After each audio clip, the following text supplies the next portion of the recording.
मुझे पद्मश्री मिला है, लेकिन उद्योग और ट्रेड में।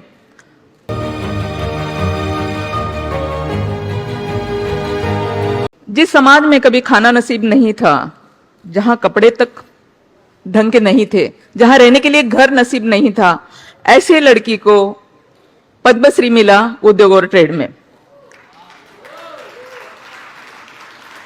और एक खुशी की बात बता दूं कि नारी शक्ति 8 मार्च को नारी शक्ति मिल रहा है मुझे प्रेसिडेंट हाउस में, प्रेसिडेंट के हाथों से।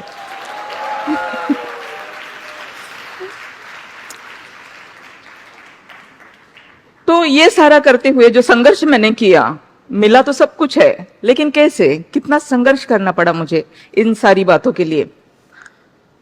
मैं कमानी ट्यूब्स लिमिटेड की चेयरमैन हूं आज, जहां मैं कुछ भी नहीं थी, जीरो भी नहीं थी, लेकिन आज एक ऐतिहासिक कंपनी की चेयरमैन हूं।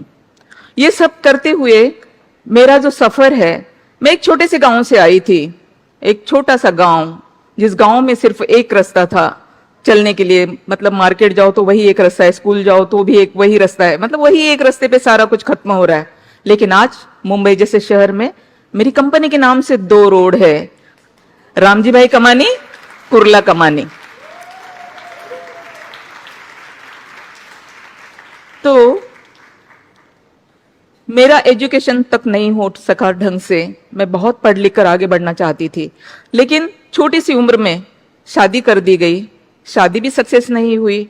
उसके बाद घर वापस बाबा लेकर गए, लेकिन वहां जाने के बाद लोगों को ये बात भी पसंद नहीं आई कि एक बेटी जो ससुराल गई थी वो वापस मैके कैसे आ सकती है, क्योंकि ये तो हमारी परंपरा है ही नहीं ना। ससुराल में चाहे वो लड़की मर जाए कोई बात नहीं है, लेकिन वो वापस नहीं आ सकती, क्योंकि उसको समाज ठीक नहीं समझता। और फिर समाज जिस नजर से, अंदाज से मुझे देखना शुरू किया, तो मुझे इतना बुरा लग रहा था कि मेरी वजह से मेरे माँ बाप को बहुत कुछ सुनना पड़ रहा है। मैं बोझ बन चुकी हूँ धरती के ऊपर, क्योंकि ना तो मेरे पास एजुकेशन है, मैं नौकरी नहीं कर सकती, ना ही मैं ससुराल में, अच्छा है मेरा ससुराल जिसमें मैं संसार कर सकती हूँ। तो फिर मुझे क्या करना चाहिए? तो मुझे ऐसे लगा मुझे मर जाना चाहिए, और मैंने पॉइजन पी लिया। पॉइजन पीने के बाद भी मैं मर नहीं सकी, मुझे बचा लिया गया। लेकिन बचने के बाद जो लोग मुझे देखने के लिए आ रहे थे, वो ये कह रहे थे कि ये लड़की, तूने ये क्या कर दिया? अगर तू मर गई होती तो लोगों ने क्या कहा होता? लोग तो यही कहते ना कि महादेव की बेटी ने जरूर ऐसा कुछ काम किया होगा जिसकी वजह से इसे मरना पड़ा। तो ये बात जो है वो मेरे दिल की गहराई तक पहुंची कि ये क्या है, लोग न जीने देते हैं न मरने देते हैं। जीना बहुत मुश्किल था, इसलिए मरने का रास्ता चुना था, लेकिन मरने भी नहीं देते, तो अब क्या करें? तब फिर मैंने सोच लिया कि मैं कुछ करके दिखाऊंगी, इसी दुनिया को कुछ करके दिखाऊंगी। लेकिन क्या करूं, कहां जाऊं? कुछ रास्ता नहीं था मेरे पास, क्योंकि मैं एक छोटे से गांव में रहने वाली, और उस जमाने में इतना सारा कुछ था भी नहीं जिस तरह से आज के जमाने में बहुत कुछ सीखने के लिए है, मेरे जमाने में नहीं था। वहां तो ऐसा था ना कि घर से बाहर लड़की अगर जाती भी है तो कहाँ जा रही, क्यों जा रही, किससे बात कर रही है, इस तरह से था। उस सारे ऐसे हालातों में अपना रास्ता चुनना यकीनन बहुत ही मुश्किल था, लेकिन फिर भी मैंने किसी की परवाह नहीं की, क्योंकि परवाह अगर करती तो शायद मैं कुछ कर ही नहीं पाती। और मैं चलती रही, रास्ता मिलता गया। सिलाई सीखी, सिलाई के तौर पर मैंने नौकरी की, नौकरी जो 2 रुपए रोज से और 60 रुपए महीने से मैंने स्टार्टिंग की। उसके बाद मैंने उसी से अपना रास्ता चुना। लेकिन कुछ ही दिनों में मेरे बाबा की नौकरी जाती रही, मेरी बहन दवा के खातिर मर गई, और फिर तब मुझे पता चला कि पैसा कितना इंपॉर्टेंट है, क्योंकि अगर पैसा नहीं होगा तो हमारे अपने भी हमें छोड़कर जा सकते हैं और हम उनका ट्रीटमेंट तक के नहीं कर पाते। तो फिर पैसा कमाना चाहिए, और फिर मैंने अपना संघर्ष शुरू किया। कहाँ से आएगा, कैसे आएगा, कहाँ जाऊं मैं, सोचती रही। और फिर पता चला कि सरकार की कुछ स्कीम है जिसमें से हम लोन ले सकते हैं और कुछ कर सकते हैं, और मैंने 50,000 का लोन लिया। 50,000 के लोन में मैंने बुटीक के लिए लिया था कि मैं अपना बुटीक शुरू करूंगी, लेकिन बुटीक के साथ साथ मैंने फर्नीचर का भी शुरू किया। लेकिन इसी के साथ साथ मैंने ये भी देखा कि मेरा बहुत सारा यूथ जो है वो बिना नौकरी के ऐसे ही भटक रहा है, उनके पास नौकरी नहीं है, सरकार के पास देने के लिए सबको नौकरी नहीं है, तो क्या करना चाहिए? तो जिस रास्ते से मुझे लोन मिला, जिस रास्ते पे मैं चली, उस रास्ते पे मेरे यूथ को भी ले जाऊंगी, ताकि इन लोगों को भी मतलब इनकी रोजी रोटी चलती रहेगी। और मैंने एक संगठन बनाई, सुशिक्षित बेरोजगार युवक संगठन, और उस संगठन के द्वारा बहुत सारे बच्चों को मैं मैंने लोन लेके दिया, गेट टुगेदर हम लोग एक साथ करते थे।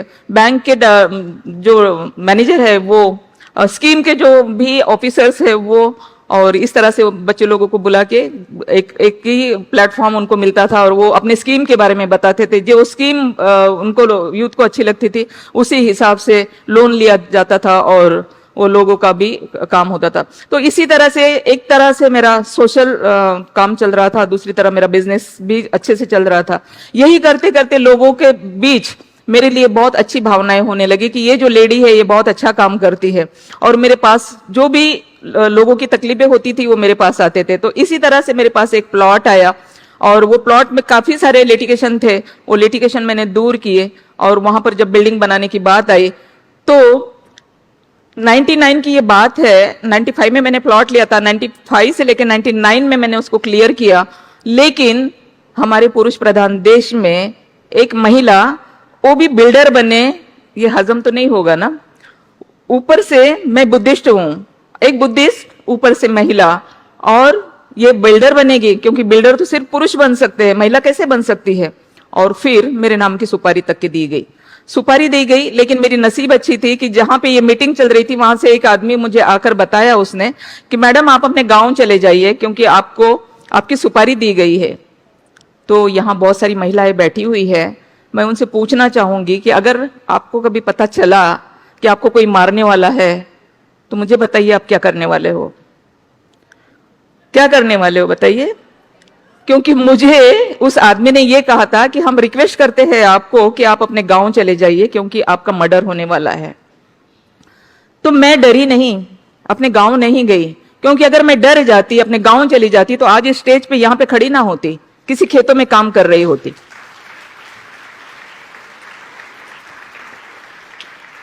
तो मैं उस वक्त के पुलिस ऑफिसर जो थे, मैं कल्याण में रहती थी, थाना में जो पुलिस कमिश्नर थे वहां भुजंगराव मोहिते जिनका नाम था, 99 की बात है, और मैं उनके पास गई और उनको मैंने बताया कि इस तरह की मुझे मारने की सुपारी दी गई है साहब। उन्होंने कहा ये कैसे मुमकिन है। मैंने कहा भाई साहब आप पुलिस है, आप ढूंढ लीजिए क्या हो गया, लेकिन ये बात सच है, मुझे पता चली इसीलिए आपको बताए। पुलिस ने देखा, कार्रवाई की, लोग पकड़े गए। लेकिन उन्होंने मुझे एक सलाह दी कि आप एक काम कीजिए, अभी आप बिजनेस में आ ही गए हो और आपको अभी पता चला है, लेकिन नेक्स्ट टाइम हो सकता है कि पता ना चले, तो आप क्यों नहीं अपने लिए सिक्योरिटी ले लेती हो। तो मैंने कहा साहब सिक्योरिटी लेकर कहां लेकर घूमूंगी मैं, मुझे सिक्योरिटी नहीं चाहिए, देना हो अगर तो मुझे रिवॉल्वर लाइसेंस दे दीजिएगा।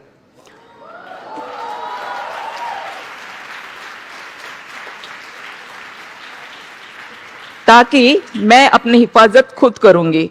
और आपको यकीन नहीं आएगा, शायद भारत की मैं पहली महिला होंगी कि 11 बजे मैं साहब के ऑफिस में गई थी थाना कमिश्नर के पास, और शाम को 6 बजे मुझे लाइसेंस मिला, एक ही दिन में। तो उसके बाद बहुत सारे ऐसे क्योंकि मेरा काम तो इसी तरह से था, मैं आगे बढ़ती रही और कई बार ऐसे होता रहा, लोग कहते रहे कि बस आप इस तरह से काम कर रहे हो, कहीं ना कहीं आपको कोई मार डालेगा।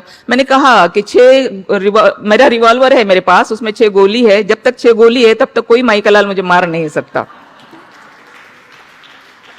तो मैं इस तरह से काफी संघर्ष से मैं आगे बढ़ी हूं, और मेरे पास से डर नाम की कोई चीज नहीं है। मैं आप सबको भी ये कहूंगी कि डर जिसके पास में है वो आगे बढ़ ही नहीं सकता, क्योंकि हमारे पास होता है ना छोटा छोटा डर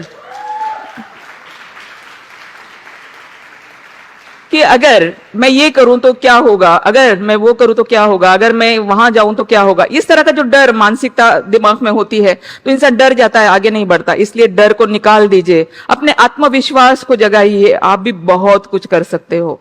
और मैं इसी तरह से कमानी ट्यूब्स लिमिटेड जैसी बहुत बड़ी कंपनी, जो ऐतिहासिक कंपनी है, जिसको नेहरू गांधी का वारसा लगा हुआ है, ऐसी कंपनी, और ऐसे कंपनी के कामगार मेरे पास आए और उन्होंने कहा कि ये कंपनी आप मैडम टेक ओवर कर लीजिए। अब आप देख लीजिए कि मैं एक देहात से आई हुई लड़की, जिसके पास ढंग का एजुकेशन तक नहीं है, जिसने कोई एमबीए नहीं किया है, जिसके पास कुछ भी नहीं है तो सिर्फ हिम्मत, काम करने की बहुत सारी हिम्मत, ना तो कोई डर, ना तो कोई, और पूरी ईमानदारी और सच्चाई के साथ में अपना काम करना है, काम को अपना 100% देना है, तो यकीनन रास्ता अपने को मिलना ही है, मंजिल अपने को मिलना ही है। और मैंने उस कंपनी को टेक ओवर करने की कोशिश की, मैं वहां गई। मैंने वहां जाने के बाद में 116 करोड़ का कर्जा था, 140 लिटिगेशन के केसेस थे और 2 बड़ी यूनियन थी उस कंपनी के अंदर। कंपनी सिक हो चुकी थी। 87 में सुप्रीम कोर्ट में पहली बार वर्कर्स को चलाने के लिए कंपनी दी थी। 87 में देने के बाद में 97 तक वर्कर्स ने किसी तरह से मतलब कंपनी को चलाया। लेकिन उस वक्त बैंकों ने आगे बढ़ बढ़ के बहुत सारे पैसे हमारे वर्कर्स को दिए कि भाई चलो वर्कर्स से कंपनी चलाएंगे, देश में नई क्रांति आई है। क्योंकि ये पहली ऐसी कंपनी है जिस देश में सिका एक्ट तैयार हुआ इस कंपनी की वजह से। पहली ऐसी कंपनी जिसकी वजह से मालिक को बाजू में करके वर्कर्स को मालिक बनाया गया। लेकिन वर्कर है, नहीं वो चला सके कंपनी को। तो 97 में जब कंपनी फिर से लिक्विडेशन में, 3 कंपनियां थी कुरला में, कमानी इंजीनियरिंग, कमानी मेटल्स और कमानी ट्यूब्स, 2 कंपनियां ऑलरेडी लिक्विडेशन में जा चुकी थी और कमानी ट्यूब्स को मैंने बचा लिया।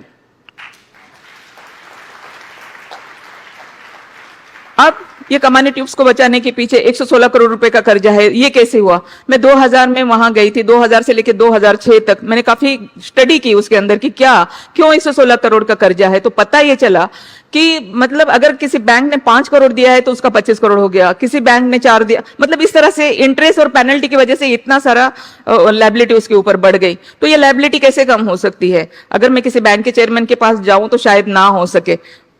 तो मैं उस वक्त के जो फाइनेंस मिनिस्टर बैंकिंग थे उसके पास गई और उनको मैंने रिक्वेस्ट की कि देखिए साहब, ये सुप्रीम कोर्ट का बेबी है और ये भी लिक्विडेशन में जा रही है, 2 कंपनियां ऑलरेडी जा चुकी है और मैं इसे बचाना चाहती हूँ क्योंकि इसके वर्कर जो है ये मेरे पास आए थे और आज वो भूखे मर रहे हैं, तो मैं उनके खातिर ये काम करना चाहती हूँ। तो वैसे भी लिक्विडेशन में अगर चली जाती है तो किसी को कुछ भी नहीं मिलना है, लेकिन अगर आप इंटरेस्ट और पेनल्टी अगर माफ कर देते हैं तो कम से कम प्रिंसिपल तो सबको मिल जाएगा। तो उन्होंने बैंकों से बात की, करीबन 4-5 बैंकों के सारी लायबिलिटी थी और बैंकों के चेयरमैन से फोन आया। आईडीबीआई हमारी ऑपरेटिंग एजेंसी थी, उन्होंने मुझे कॉल किया, ओटीएस हो गया बैंकों के साथ में। और मैं आपको बताऊं कि कहां पेनल्टी और इंटरेस्ट तो सारा माफ कर ही दिया, लेकिन जो प्रिंसिपल था उसमें से भी 25% मुझे माफ कर दिया गया। और इस तरह से 25% वहां पे माफ हो गया, मेरे लिए काम करना आसान हो गया। फिर वर्कर्स थे, वर्कर्स का ड्यूज था, बैंक के ड्यूज थे, ये सारा करके 2006 में 21 मार्च 2006 में कोर्ट ने मुझे कंपनी दी चलाने के लिए कि ये कंपनी है, लेकिन एक शर्त ये है कि 2011 में आपको सिका से बाहर निकलना है।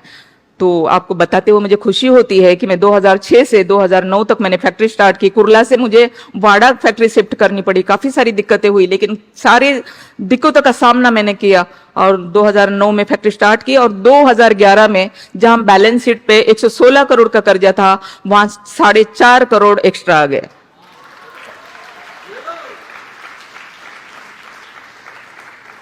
तो इस तरह से मेरा संघर्ष रहा और बहुत सारा है बताने के लिए, लेकिन वक्त हमारे पास कम है, इसलिए बहुत कम में ही बात करेंगे।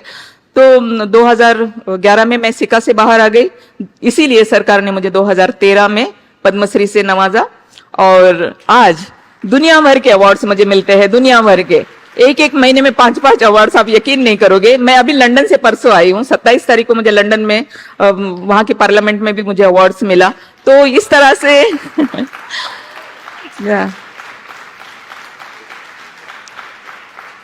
तो इस तरह से एक जीरो से हीरो बनने की कहानी है मेरी।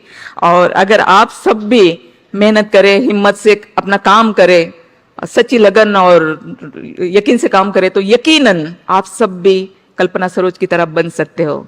Thank you. हमारे चैनल लाइक, शेयर, सब्सक्राइब देखना मत भूलिएगा। जय भीम, जय भारत, जय संविधान, नमो बुद्धाय। धन्यवाद। चैनल आर्थिक समस्या से गुजर रहा है। अगर आप बहुजन समाज में बाबा साहेब अम्बेडकर और तथागत बुद्ध की विचारधारा को अधिक से अधिक लोगों तक पहुंचाना चाहते हैं तो हमें आर्थिक सहयोग प्रदान करें, ताकि हम अपने चैनल के माध्यम से देश विदेश में समता, बंधुता, एकता और संवैधानिक अधिकारों को ज्यादा से ज्यादा लोगों तक पहुंचा सकें। आप अपनी सहायता राशि नीचे लिखे खाते में जमा करा सकते हैं। खाता धारक गौतम रत्ना, खाता संख्या 3169576865 IFSC कोड SBIN 00603336, बैंक भारतीय स्टेट बैंक। आप हमारे बैंक खाते का विवरण स्क्रीन पर भी देख सकते हैं। जय भीम, जय भीम। मैं गौतम रत्ना गौतम फिल्म्स प्रोडक्शन में आपका स्वागत करता हूं। आप हमारे प्रोडक्शन हाउस के अंदर अपना कैरियर बना सकते हैं as a film director, as a producer and actor and actress and editor and cinematographer also. अगर आपको फिल्म से रिलेटेड कुछ भी प्रोजेक्ट आपको बनवाना है तो हमारे पास में पूरा सेटअप है, जिसमें फिल्म कैमरा है, शूटिंग लाइट्स है और एडिटिंग है। सारा A to Z एक ही जगह पर आपको हमारे यहाँ पर मिल जाएगा। तो दोस्तों, आप हमें कांटेक्ट कर सकते हैं हमारे नंबर्स पर 9810085714